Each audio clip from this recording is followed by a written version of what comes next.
घिउवा कछलो से ना कछला हमें कचौड़ी खइबना। घिउवा कछलो से ना कछला हमें कचौड़ी खइबना।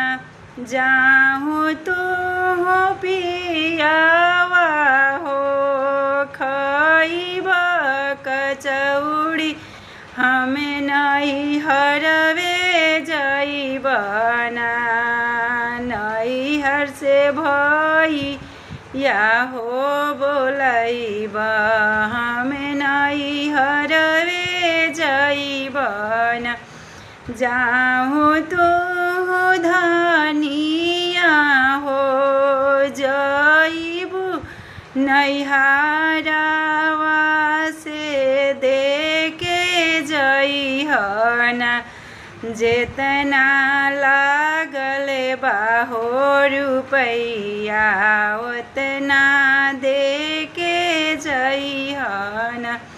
जाहु तू पियावा हो लेब रुपैया बना के जइहना। जैसन पापा घरे रहनी वैसन बना के जइहना।